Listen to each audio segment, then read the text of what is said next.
Here, I'll call the Londonderry Planning Board meeting to order for January 11th, 2023. Our second meeting of the new year, and if anyone missed it, Happy New Year to everyone. Tonight, we have our administrative board work, but before I get to that, I just want to point out for our audience here, this room has two exits on the right-hand side of the audience, the front of the room and the back of the room. We have to evacuate for any reason. We ask you to proceed through the exit closest to you, go outside, move away from the building, and don't come back in until our fire officials have instructed us to do so. I'd like to ask everyone to please rise. We'll pledge allegiance to the American flag. I pledge allegiance to the flag of the United States of America and to the republic for which it stands, one nation, under God, indivisible, with liberty and justice for all. Okay. Tonight we have, first part of the meeting is administrative board work, where we get our business done. We have 3 items under old business, 2 public hearings in regards to site plans, and also a public hearing in regards to scoring criteria for the capital improvement plan. And then we have a new plan, which is a public hearing for a conditional use permit from Eversource at their station down Scobie Pond. So we'll go to administrative board work. Approval of minutes. We have approved the minutes this last week. That's all done. Regional impacts. Is there anything at all, Kelly? I didn't see anything. But None this evening, Mr. Chair. okay. And discussions with town staff. John? Nothing this evening. Everything is going smoothly. And Kelly? None this evening. Oh, okay. Anything from the board? And the town council is proceeding with their deliberations on the rezoning request of the rail trail. So that is probably could be heard at their next meeting, which I think is the 16th. That's also a budget hearing meeting too, so the second hearing on the town budget. So you should attend that to at least know where your money's going to be spent. I just want to point out, Lynn and Jeff have been appointed by the town council as alternates to the Southern New Hampshire Planning Commission. That's for the ensuing year. Alternates have a 1-year term on the commission. And we have an ad out for a new town planner, which is, I think, going to be helpful for staff. And if any board members interested for internal applications are accepted also. So a good way to get a education. So we'll proceed with our old business. We have a public hearing on an application for a formal review of a site plan for a trucking terminal and associated site improvements at number 15 Rockingham Road, tax map 13, lot 99. It's zoned commercial 2. Alfred and Nicole Patori Jr. are the owners, and Patori Brothers Paving is the applicant. And this is continued from the December 14th, 2022 meeting. And this has had a series of continuances where I think they have set a record for us. But they are here, they have things all together, and I think they're ready to go. We have to go to the completeness. Now, Mr. Chairman, members of the board, the applicant has requested waivers to 3 checklist items. Assuming the board grants the requested waivers of the checklist items, staff would recommend the application be accepted as complete. Request number 1 is the section 313-416 of the site plan regs, and item Roman numeral number 8 of the checklist to waive the requirement of providing an illumination plan. Staff supports the granting of the waiver as no new lighting is proposed as part of the project. Second waiver request is to checklist item number 9 of the checklist to waive the requirements of providing building renderings and general appearance information. Staff supports granting of the waiver as the building already exists and there are no proposed changes. The third waiver request is to checklist item number 6, 5 of the regulations to waive the requirements of indicating trees greater than 15 inches in diameter and the species. Staff supports granting of the waiver as the site is already developed and the existing tree lines are shown. Okay, before we take any questions or a motion on this, let's see, Al's not here, I'll appoint Jason to vote for Al, and Ann is not here. Bruce is not here, Ted's not here, Roger's not here. So we have 7 voting members as a quorum, and we will proceed. So if the board have any questions on the waivers, if not, I will take a motion that we accept Mr. them. Chair, I'd like to make a motion to grant 3 waivers related to items 8, 9, and 6.5 of the checklist. Okay, I have a motion, do I have a second? Second. Second by Jason. Any discussion by the board? Seeing none, all those in favor signify by saying aye. Aye. All those not agreeing, vote nay. And abstentions, chair votes affirmative, motion carries. And the waivers have been granted for acceptance purpose only. Now we need to go to accept the application as complete. Mr. Chair, I'd like to make a motion to accept the application as complete per staff's recommendation memorandum dated January 11th, 2023. I have a motion by Jake for completeness. Do I have a second? Second. Johnny. You get, I'll go down the line here. Motion made and seconded. Any discussion on the completeness? Seeing none, all those in favor signify by saying aye. Aye. All those opposed say nay. Abstentions, chair votes affirmative, and the application has been accepted as complete. This starts the 65-day time frame in which this board has to render a decision, and also starts the public hearing. So identify yourselves, gentlemen, and I know you're, Okay. Eric looks very familiar. I've known Eric for many years. My name is Eric Mitchell. My office prepared these plans for Pettori Brothers Paving, and also with me is attorney Tom Hildreth. Tom has only been involved in the last, three-quarters of a year, half a year anyway, mainly because of variance things that we've been going back and forth, and I'll talk to you about that just a little bit. The site itself is tax map 13, lot 99, I think. 15 Rockingham Road is the address. Alfred Pettori, Pettori Brothers Paving is the owner. It's a 2-acre lot. It's zoned commercial too. There's an existing single-family house residential building on the lot, and it's also being used as a parking for Pettori Brothers Paving company. The Pettoris have owned the property since 2006. The variance was granted in 2008 for uses within the CO district. The reason why that we have been back and forth, things have been continued, is that we reapplied for the application last spring for the site plan to be approved, and it was determined that the variances had to be renewed. So we filed the applications for the variances to be renewed, and during that process, it became determined by town staff again that no, they did not have to be renewed. As long as we meet the requirements of the original 2008, we're okay.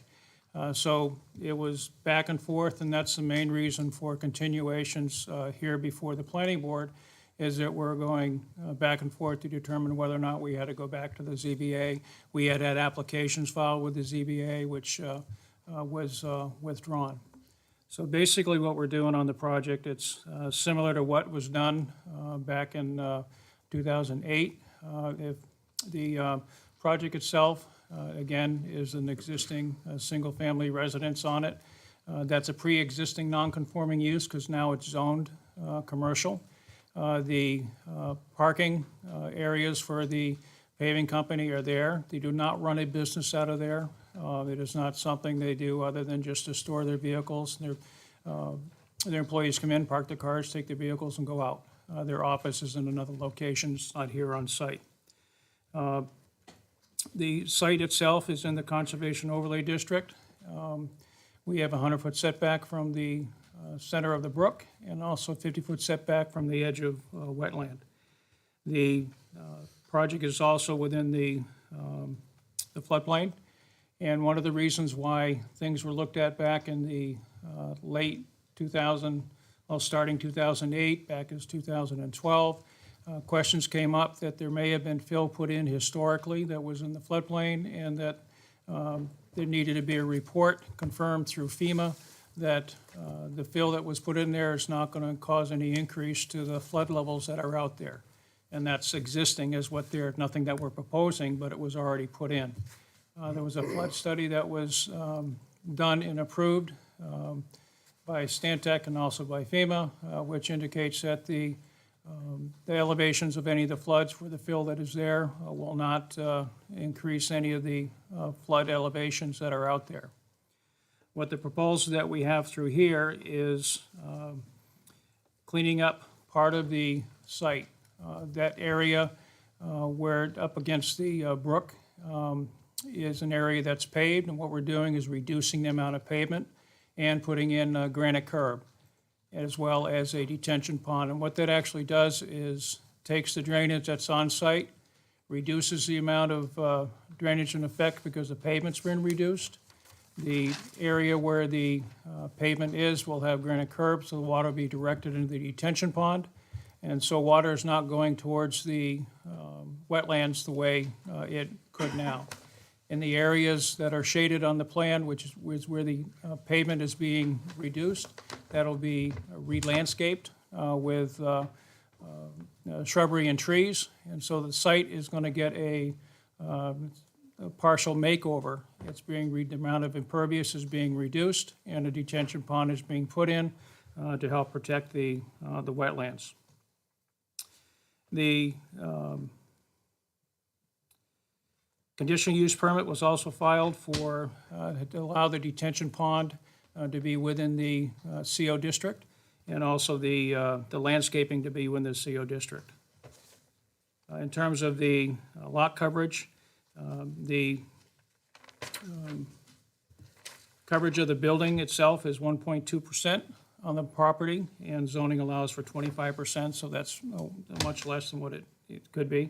The green area lot needs to be at least 33% of green space left in the commercial 2 district, and with the reduction in pavement in that, we actually will have 70% will be green space. So we're well within the parameters of that. And we had indicated that we had asked for some waivers. Some were for acceptance only, and some are for the plan details themselves, and I'll go down through those when you want, but if there's any questions that you want to ask now, we can. So, Any questions at the moment? No, we'll go through the waiver requests.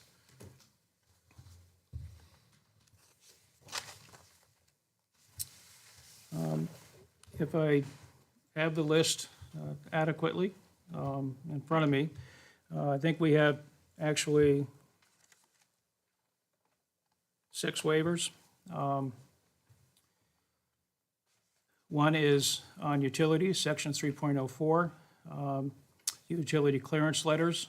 Because all the utilities are already in place and there's no improvements being proposed to the site, there's actually just taking away a pavement. We're not proposed, we do not have utility clearance letters because the site is already serviced by all the utilities. In addition to that, we're not proposing to put any additional utilities in, so we're asking a waiver to allow the overhead utilities to remain. Secondly would be section 3.08 B6, the driveway width. The driveway width right now is 36 feet. We're asking that to be allowed because we have truck traffic coming in and out. The site itself is not generally open to the public. This is not a retail space. It's not a business out of there. The business itself is actually for truck storage and the applicants, so there's not a, the public it does not have direct access. Doesn't mean that because people live in the house that someone from the public can't come visit somebody there, but this is not a retail business, so we have we don't have much traffic coming in and out of the site.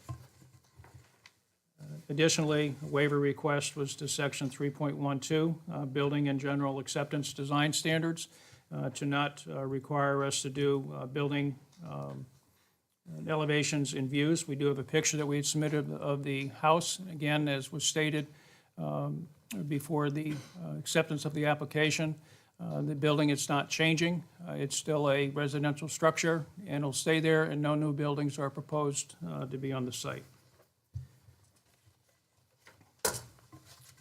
Next are the outdoor lighting standards.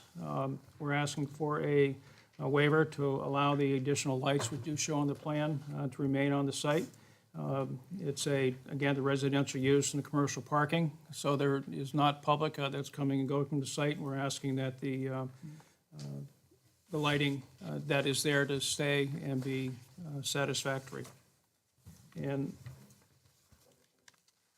then next to last, we have the landscape design standards. As opposed to going through the actual chart and making sure everything is there, the landscape plans do show a significant amount of trees and shrubbery that is being added. So we're adding landscape, but because the site is already constructed and it's already been, pavement is there, we do not have, it's not a standard landscape plan other than the one that we show. And lastly, I'm not sure which section this is, but require them to show all trees over 15 inches in diameter. Because there are no additional trees proposed to be cut, to go locate all the trees out there is an additional work. And we do show on our landscape plan, however, the new trees that are being added. And as was stated, the tree line is shown on the plans themselves. So even though there's a long list of waivers here, because this is a pre-existing site and it's been there for a very long time, I've asked the board to give consideration to the waivers because I think that they're reasonable in terms of this particular site and its location and its function. Thank you. Okay. I'll go to staff, we'll do the board, and then we'll look for any public input. Just a little clarification, Eric had gone through all 6 Yeah, waiver three requests. of them we covered, haven't we? Correct. Yeah. Yeah, just for clarification. Waiver request to section 3.04 of the site plan regs to waive the requirement of the providing the utility clearance letters. Staff does support granting of the waiver as the existing residence is served by local utilities. There's no new proposed utilities to serve the site. Second waiver request was to section 3.10 of the site plan regs to allow the landscaping as presented reflecting the existing landscaping on site. Staff supports granting of the waiver as no new landscaping is proposed as part of the project. And the last waiver request was to section 3.08B6 of the site plan regs to allow a driveway width 40 feet in width where only 36 is allowed by exception approved by the board. Staff supports granting of this waiver due to the configuration of the site for allowing trucks and other vehicles access to the site. There are a number of design review comments, which I'll summarize. Design review item number 2, we're requesting that they clarify on the site plan, grading, drainage, and utilities plan. Items related to the concrete block bin north of the parking lot should be indicated as to be removed similar to the others as noted in the response letter. Item B, provide a construction detail to demonstrate the proposed pond width and the top of the embankment slope that includes a minimum shoulder width to support the proposed curbing along the driveway for proper construction. Item 3, we're asking that they revise the plan to indicate the existing pavement at the southeast corner of the adjacent to the rail trail to be removed in order to properly drain that portion of the site. Item number 4, we're requesting that they revise the plan to indicate the limits of the CO district associated with Shields Brook as defined by the regulations. Number 5, we're recommending that they revise the drainage proposed weir wall detail for proper construction. There's a number of comments regarding the drainage report, those being to update the report to revise the proposed conditions to provide appropriate information that properly describes the current conditions of the site. We're also asking that they provide the apron detail in the plan set to properly identify the stone size or blankets thickness of the riprap aprons for proper construction. We're requesting that they update the record-keeping section of Section 6 of the Operation and Maintenance Plan to state copies of the operation and maintenance inspection should be filed with the town. And lastly, the post-development plan does not properly indicate the post-development conditions associated with the most recent proposed site developments, so they need to update those post-development plans. Item number 7, a stormwater permit is needed, and it should be applied for. And lastly, item number 8, the applicant should address the traffic information noted in the September 6, 2022 memorandum acceptable to the town. Those relate to stop sign location and pavement markings at the entrance. Lastly, they need to verify the DRC comments with the Planning Department, Conservation Commission, Heritage Commission, Fire Department, and the Zoning Board have all been addressed. That's all I have. Okay, thank you, John. Anything to add, Kelly?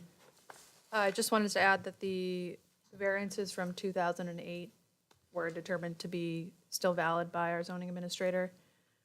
Those variances were approved as submitted, so any conditions associated with those variances is reflected in the meeting minutes of 2008 from that hearing, which the applicant is in receipt of and is aware that the expectation is to meet what was Very discussed good at that volume of meeting. minutes.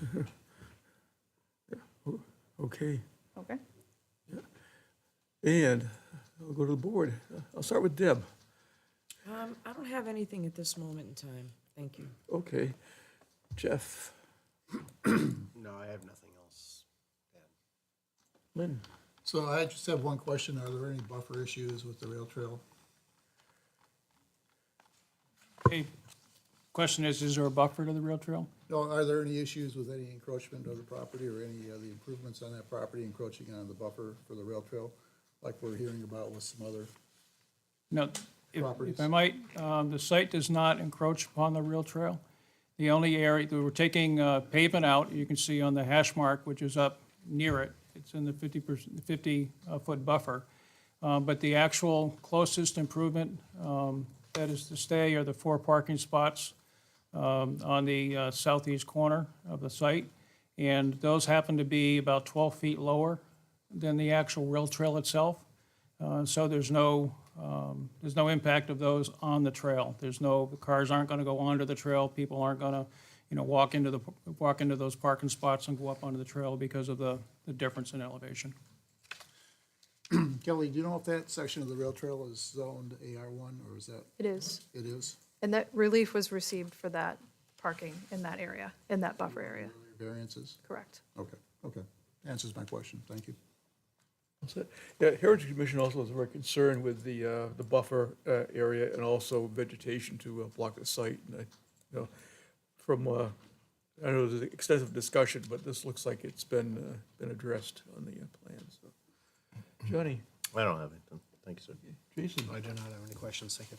Jake,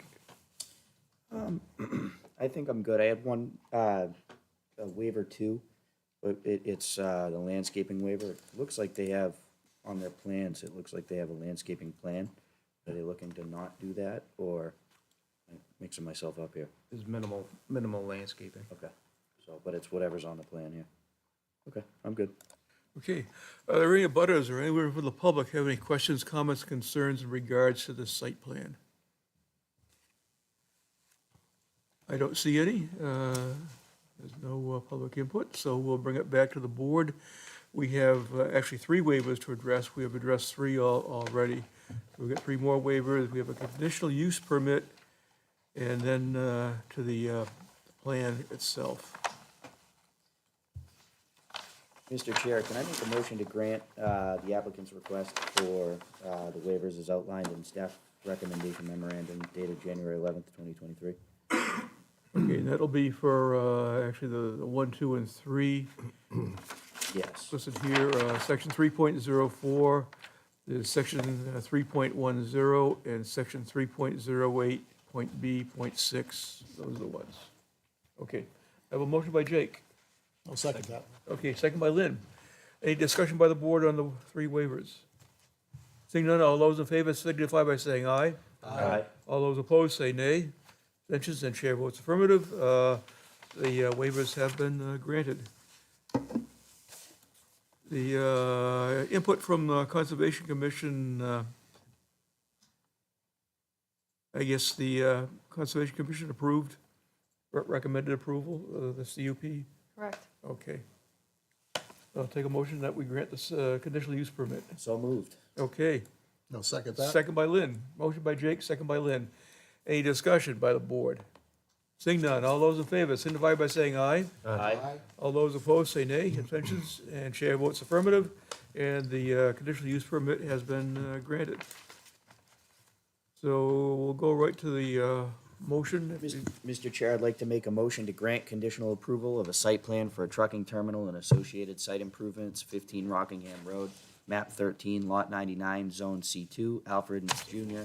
and Nicole Patori, owners, and Patori Brothers Paving, applicant, in accordance with plans prepared by Eric C. Mitchell and Associates dated July 11th, 2008, last revised November 8th, 2022, with the precedent conditions to be fulfilled within 120 days of approval and prior to the plan signature, and general and subsequent conditions of approval to be filled as noted in the staff recommendation memorandum dated January 11th, 2023.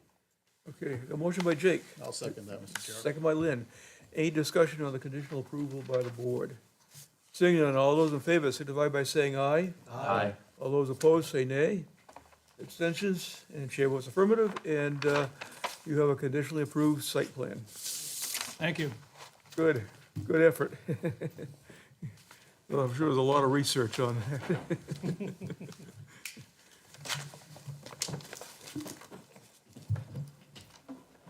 Okay.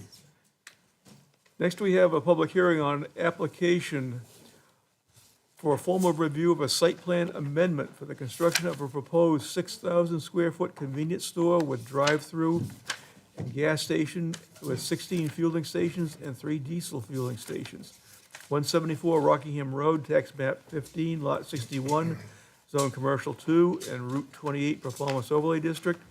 And 178 Rockingham Road, tax map 15, lot 61-7, this is zone commercial 2, and Route 28 Performance Overlay District. 2V Londonderry LLC and 2V Londonderry West LLC are the owners, and New Sunset Realty is the applicant, and this has been continued from our December 7th, 2022 meeting. And I think the area of concern was with regards to traffic, the internal flow of traffic. Mr. Chairman, members of the board, if I can just kind of summarize where we're at with this. Again, the application had been completed, or excuse me, accepted as complete at the December 7th, 2022 meeting. The waivers were, there was 3 waivers that were granted by the board at the December 7th meeting. So in terms of background, if I can just elaborate a little further. So at the December 7th, 22 meeting, staff recommended continuance to this meeting this evening to allow the applicant to address some outstanding items related to, again, the traffic, as well as some site issues. In terms of the traffic, there was some concern that staff, with our third-party consultant, had regarding differing percentage of driveway selection by the eastbound and westbound traffic entering the site. So again, there was just needed some clarification on that. And secondly was the drive-up window queue calculations and whether or not the calculations represented what would truly occur at the site. The big concern with staff had was, again, people coming in off of Sims Drive and that traffic just getting clogged up and causing an issue on Sims Drive, similar to what we see on Rockingham Road at the other Dunkin' Donuts. So subsequent to the December 7th meeting, we did meet with the applicant and their engineers. We held the meeting and we did agree to, the applicant he performed the sensitivity analysis. So again, he looked at what would occur at those various intersections with people, again, eastbound and westbound. Basically, the results indicated the intersection performance is nearly identical. So they addressed our concern. The other issue regarding the internal queuing, what was occurring out there, we had agreed that they would monitor 3 other sites here in Londonderry. The Honeydew, the 7-Eleven just to the east of this site, the Irving Station on the east side of 93. Then the third site was the Global site at exit 4. So they did take a look at all those sites. We looked at the queue lengths that were of those at those respective locations. And then again, they did some actual observations. Then the results indicated that the maximum length of 11 or 12 cars for approximately 30 seconds or less. So people were coming in, they were getting cycled out. They did conclude, again, 10 cars should be adequate. They've also indicated some additional pavement markings, which you see up in that rectangular box. Again, do not block the intersection. So the issues regarding traffic and have been addressed with staff since our last meeting. The other issues, as far as some of the site issues, some of the outstanding items are still the underground storage tank plans of not, the town has still not seen the submittal on that. We have not seen the revised sewer discharge permit that was submitted to the state or the town. But again, we think, we're confident that we're gonna proceed ahead and they can do it. So that's just as background, just so that we can all be on the same page where we're at tonight. Good, thank you, Thank you. John. I just want to note that David DeBay is here from Stantec, traffic engineer, and they're our third-party reviewers that have reviewed this plan, so. We will go right to our public hearing, and just for a formal introduction, again, familiar people. Good evening, Mr. Chairman and members of the board. I'm Ari Pollack with the Gallagher firm in Concord. I'm here tonight presenting for Noria Energy.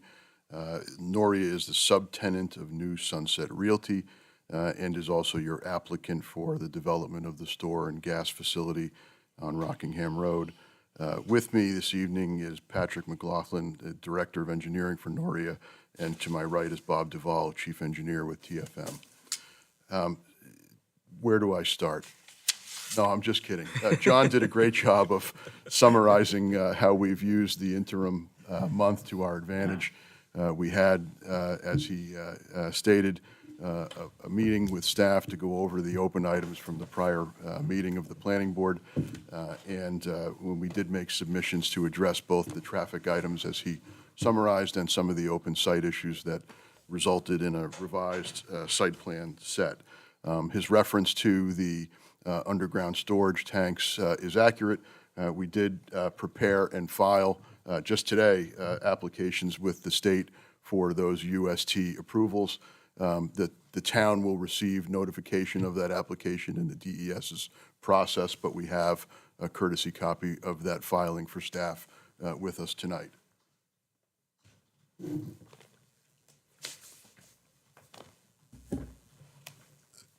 We certainly have our team assembled if the board has particular questions on any of our submissions. The only item that John did not make reference to that I wanted to bring to your attention was there was a discussion at the last meeting about building and site signage and whether or not we were presenting something to the planning board that would be the subject of variances that would, of course, be applied for in front of the zoning board. To remedy that and to make sure that your file is whole, we've made a submission that shows a compliant set of building and site signage so that the board is comfortable that you're not going to be asked to approve something, even if conditionally, that would require zoning relief. In other words, the site signage in the packet that is now on file shows signs that we could walk into the code administrator's office, make application for, and receive signed permits. And we'll either do just that, or we'll pursue zoning relief through the zoning board. But either way, your file will indicate compliance. Thank you. My pleasure. We're happy to take questions, and I know you want to go to the public anyhow. Yes, we'll go through staff, we'll do the board, and then, any public input. Certainly. So, John? Mr. Chairman, members of the board, as far as design review items, item number one, the applicant should provide applicant's signature on the plan set. Item number two, again, providing copies of the New Hampshire DES underground storage tank, the plans and permit application. We're also requesting, again, copies of the sewer discharge permit need to be updated. And lastly, the stormwater discharge permit as well. Item number 3, label and provide additional driveway pavement information for proper construction, those being the pavement radii. Item number 4 relates to the sanitary sewer design. Again, there's information that's lacking within the plan set. Item number 5, the applicant has revised the stormwater system configuration with its latest submission to relocate 2 chambers to address the proposed light pole placed within the stormwater system. However, the information relative to the proposed light pole placed over the underground storage system demonstrating it can be properly constructed without impacting the stormwater system is absent from the plan set. We're requesting that they provide additional information that the design meets the requirements of the manufacturer as well as approval from the Hampshire Department of Environmental Services. Item 6, we're requesting the applicant submit, the applicant's submitted site plan set is incomplete, does not include the architectural plans or lighting plans. We're requesting that they all be placed within the plan set in accordance with the regs. Lastly, again, we're requesting that they verify the DRC comments, the Planning Department, Sewer Department, Conservation Commission, Fire Department, and the Heritage Commission. And again, there are 2 comments related to the traffic, which are really to them, for them, we're requesting that they provide the synchro files that was used during performing the sensitivity analysis, and that document be complete document for the town's files. And we're also recommending that the applicant obtain and provide the New Hampshire DOT timing plans used in the analysis for the Sims Drive, New Hampshire Route 28 traffic signal, including the time of day coordination plans as applicable in the traffic addendum. That's all I have. Okay, thanks, John. Anything to add at all, David, or is? John is summarized fairly well. Okay, good, thanks. Kelly? Just to clarify with regard to the architectural plans and the signage, those sheets were submitted separately after the fact, after their December 22nd submission, and so they'll need to be added to the full plan set Yeah. once they submit for final signature. Yes. So yes. they're Once- here, they're just not in this. But they're not full plan in set. our info here, so, yeah. Correct. Okay, anything else? Okay, I'll do the board.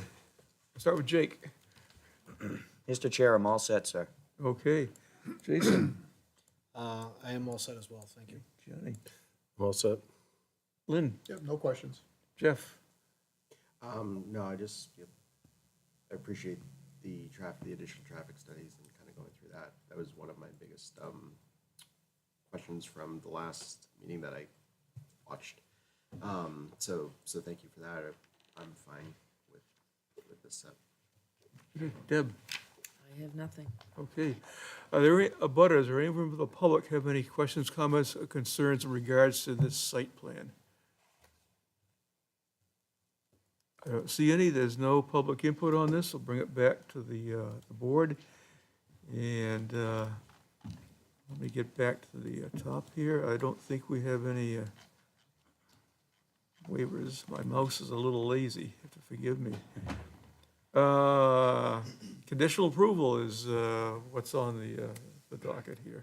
Mr. Chair, I'd like to make a motion to grant conditional approval of a site plan amendment for the construction of a proposed 6,000 square foot convenience store with drive-through and gas station with 16 fueling stations and 3 diesel fueling stations, 174 Rockingham Road, map 15, lot 61, zone C2 and Route 28 Performance Overlay District, and 178 Rockingham Road, map 15, lot 61-7, Zone C2 and Route 28 Performance Overlay District, 2V Londonderry LLC and 2V Londonderry West LLC owners, and New Sunset Realty applicant in accordance with the plans prepared by TF Moran dated August 17th, 2022, last revised December 22nd, 2022, with the precedent conditions to be fulfilled within 120 days of the approval, and prior to site plan signature and general and subsequent conditions of approval to be fulfilled as noted in the staff recommendation memorandum dated July 11th, 2023. Okay, motion by Jake, second by Gianni. Any further discussion by the board? Seeing none, all those in favor signify by saying aye. Aye. All those opposed say nay. Abstentions show it's affirmative. And you have a conditionally approved site plan. Thank you very much. You're welcome. Looks like the site's ready to go, isn't it? Ready to go.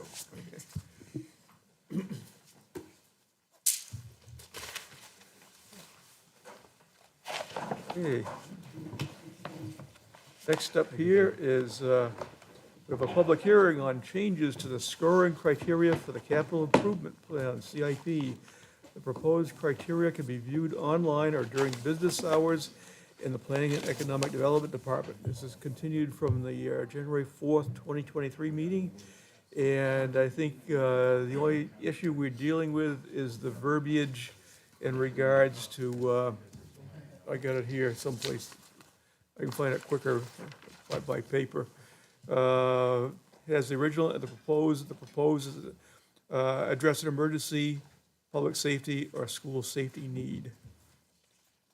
So, I think Amy is going to do any presentation we need and handle the questions, and you can jump in, certainly, Kelly. Or do you want to give a overview? Amy's got it. Amy, Thank you, Mr. Chair. you're in charge. As we've talked about in previous workshops, after the school district requested us to review the scoring criteria and see if we could even it up so that it was a little more even, both town side and school district side, school project side, the school district staff and the town staff got together and looked at all of the scoring criteria and proposed some change to the wording. We then took it to the CIP committee, they reviewed it, and this is the changes to the scoring criteria that they recommended moving forward with for the next round of CIP projects. The original wording was addresses an emergency or public safety need, and the proposed is addresses an emergency, public safety, or school safety need. So that is what we'd Very like. straightforward. The board has had a week to, reflect on this, so what I will do is go through the board, and then go to the public for any input there, and we'll bring it back for the board's decision. So, you want to start, Deb? I have nothing to say. This looks good. Okay, Jeff? No additional comments. Yep, I'm good. Johnny? Good. Jason? Makes sense to me. Jake? I'm all set, thank you. Okay, is there anyone from the public who has any comments, questions, concerns in regards to this change in the CIP procedure? I don't see or hear anyone, so I'll bring it back to the board. And all we have to do is make a motion to adopt this verbiage. Mr. Chair, I'd like to make a motion to accept the new outline criteria, evaluation criteria, excuse me. Okay, motion made by Jake, second by Jeff. Any discussion, further discussion? Seeing none, all those in favor signify by saying aye. Aye. All those opposed say nay. Abstentions, and chair votes affirmative. And the change has been adopted. I think there's just one, actually, one word. Correct. Thank you. Thank you, Mr. Sometimes Chairman. one word can make a whole big amount of difference, so. Thank you very much. But thank you for your efforts, Amy, and also on the school side and the CIP committee. So we'll see how it works next year, or actually this year. Okay, next we have it's a new plan, actually a conditional use for a conditional use permit. Public hearing on an application for a conditional use permit for 1,800 square feet of temporary wetland impact and 3,996 square feet wet and 4,331 square feet stream of temporary wetland buffer impact for the proposed Scobie substation T30, T90, N124, and B172 structure replacement project for work within the Conservation Overlay District for the proposed replacement of existing optical ground wire and along the existing transmission line right-of-way at 5 Brewster Road, tax map 13, lot 110, zoned agricultural residential 1. Public Service Company of New Hampshire, doing business as Eversource Energy, is the owner and the applicant. And we have, Mr. Chair, the staff recommends the conditional use permit application be accepted as complete. okay, Chair, I'd like to make a motion to accept the application as complete per staff's recommendation memorandum dated January 11th, 2023. okay, I have a motion for completeness by Jake. Do I have a second? Second. Second by Jason. I was looking the wrong way, sorry. Okay, motion and second for completeness. All those in favor of completeness signify by saying aye. Aye. All those opposed say nay. Abstentions, and chair votes affirmative, and the application has been accepted as complete. And this starts a 65-day timeframe in which this board has to render a decision, and also starts the public hearing. And just introduce yourselves for our records, please. Thank you, Mr. Chair and members of the board. Thank you for meeting with us tonight and taking the time to review our project. My name is Scott Egan. I'm a wildlife biologist and wetland scientist with AECom out of Manchester. I'm here with Ashley Friend from Eversource. As you already mentioned, the project, I like to call it the Scobie Pond Substation Structure Replacement Project because it's a lot easier than the T90, T30, and 124, B172 project. Yeah, we have to be formal in the presentation so the public gets all the information. So. The project is part of a larger initiative by Eversource to replace structures, these wooden laminated structures throughout the state that have been showing signs of decay and cracking and issues with woodpeckers damaging the structures. This particular project has 10 laminated wood structures that are going to be replaced with weathering steel structures. The structures will be placed in the exact same location or within roughly 10 feet of the new structure, of the old structures, and they'll be approximately only about maybe 3 to 5 feet taller to adjust for some of the current standards. The site is located right on the Derry and Londonderry town line. Only 6 of the 10 structures are actually located in Londonderry. We delineated the wetlands in July of 2022, and it included about, was it 6 isolated wetlands over on the Derry, or 6 isolated wetlands over on the Derry side, and a couple, 2 isolated wetlands, and then 3 bordering vegetated wetlands that tie into Shields Brook, which cuts through the, can you hand me that little pointer thing? Which cuts through the, kind of cuts between the 2 substations in through here. Oh, yeah, there you go. This comes right down through here between the 2 substations. That's Shields Brook. It's a perennial stream. So the 6 structures that are actually in Londonderry include this group up here, which is part of the T90 line, and then there's 3 structures down here which are part of the T30 line. The site will be accessed from Brewster Road and Scobie Pond Road on the on the Derry side, on the east side of the project. The 3 structures is part of the T90 line at the north part of the site. As you can see, there's 1 pad there that is within the buffer zone to the perennial stream or Shields Brook. That part of the matting it'll be a gravel pad, but it'll be removed. The portions that are within the sensitive area will be removed after, post-construction. And actually, there's a pretty good slope right there down towards that brook.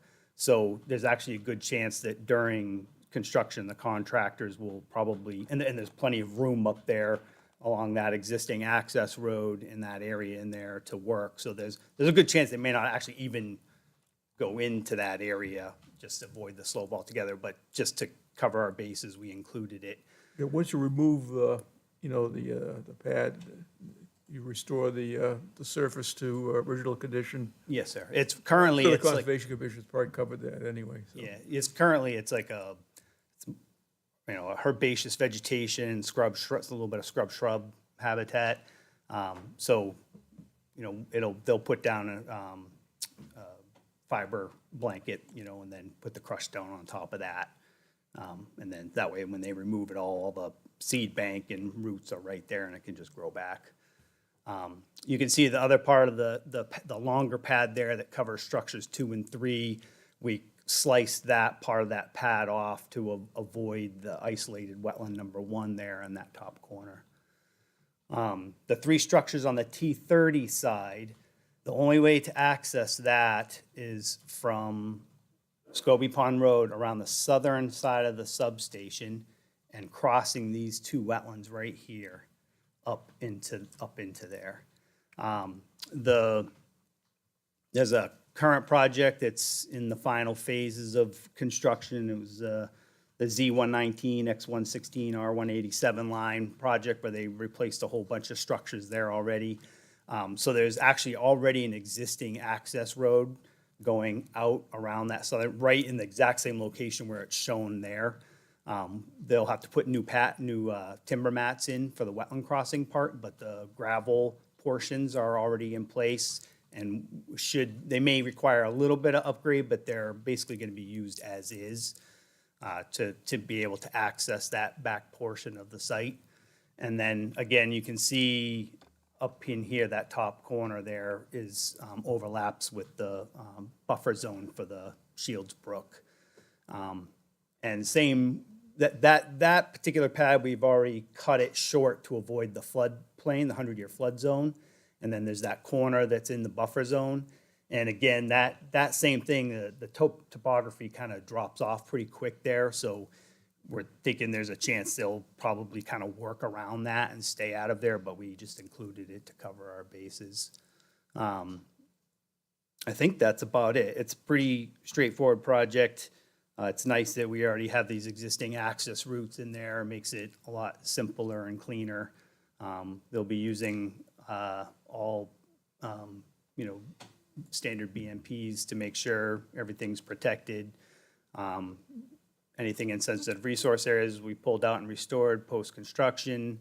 The project is expected to, or hope to start in middle of April and should maybe run 8 weeks or so, including restoration. And I think that's about it. Okay.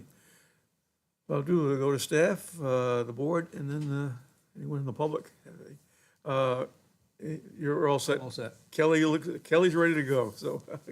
The applicant was actually before the Conservation Commission last night, and the Conservation Commission has recommended approval of the CUP. Thank you. We'll go to the board. I'll start with Jake. I'm all set, Mr. Chair. Hey, Jason, I am all set, thank you. Johnny. The only question I had is, like, these paths down here, are those, like, and I think you said you had the platforms in already crossing the wetlands, but are those normal access routes? Have they already been cleared? Yeah, those are all open. There's existing gravel, and I don't know, the timber mats may or may not have been pulled out yet from the original project. I was there like a month ago, and they were still there. I don't know if they're still there or not. But the plan is to put the new timber mats in the exact same location as where the other ones were. So we're not gonna move into any other parts of those wetlands. Good. Lynn, Yeah, no questions. Jeff. What's the communication plan for the residents and other community members in that area? So abutter notifications are sent prior to field work, which the field work already happened last field season, so those notifications already would have went out. And then another round of notifications go out to the abutting property owners or underlying landowners if it's easement granted. This is Eversource-owned property here, given that it's a substation. But the adjacent property owners that abut that property would be notified pre-construction about the timing of construction, and then once construction's complete, another round of notices goes out to say, hey, we're all wrapped up, work out here. And really what happens, Jeff, is nobody reads their mail. So then when they see the big yellow vehicles out there, they call Public Works and they say, what's going on? And then John calls me. I have Ashley's number saying, we got a hot one, Yeah. name and number, and they take care of it, trust me. Yeah, no, absolutely. I just wanted us to kind of have that conversation for the record, Yep. make sure that it's all kind of there. Just another question, if there are delays, so the initial notification probably says, yeah, we're gonna be done with this project in 8 weeks. If there's delays, do you then notify, hey, we're running 2 weeks behind? It wouldn't be that frequent. I mean, if there was certainly a timing delay and we weren't going to get started for like 6 months or something, then we would re-notify if there was a prolonged amount of time in between when the notice was initially sent, but it wouldn't be that instant. Of course, if a property owner calls and makes contact with us from the notification and they request, more frequent updates, that's something that we do. So from those initial notifications, those letters, they can be in touch with us and we can provide, a couple days notice even up to when we're going to be in there, so. Thank you. Do you meet with the people at all? Yep, Okay. yep, site visits are pretty common. I mean, this is a substation, so I don't think there are normally too many people who request to come out here, but as far as like projects and individual landowners, site visits are definitely something that we do, and we'll meet out on the easement and discuss the project and address any questions or concerns with them throughout any point in the project, whether it's before, during, after. There's not even any homes really close to the project area either. There's the one house that was up at the top corner there is not there anymore, and Eversource owns that parcel now, so. Looks like you're 4 of the 7 abutters. Yeah. I mean, Yeah. this area, this is, I think, the largest substation we have, so. Deb? I have nothing. Okay. Are there any abutters, anyone from the public have any questions, comments, or concerns in regards to this conditional use permit?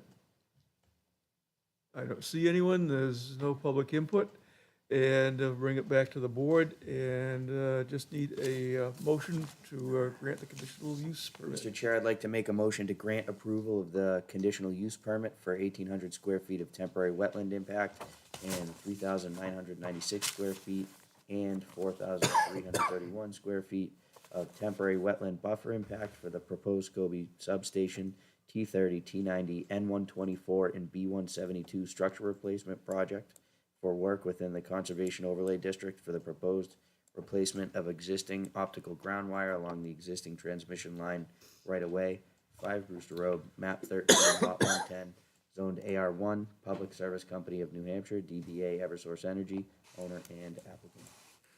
Okay, I have a motion by Jake. Do I have a second? Second by Jeff. Or Deb. Okay, Deb does the second. Okay, motion made and seconded. Any discussion by the board? Further discussion? Seeing none. All those in favor signify by saying aye. Aye. All those opposed say nay. Abstentions? Chair votes affirmative. And you have a conditional use permit. Thank you very much. Thank you very much for your time, appreciate it. So, it's been pretty busy with pole replacement. Yeah. Yes. For sure. Okay. We have any other business? I don't see any, although I'll take a motion to adjourn. So moved. A motion for adjournment by Jake, second by Jeff.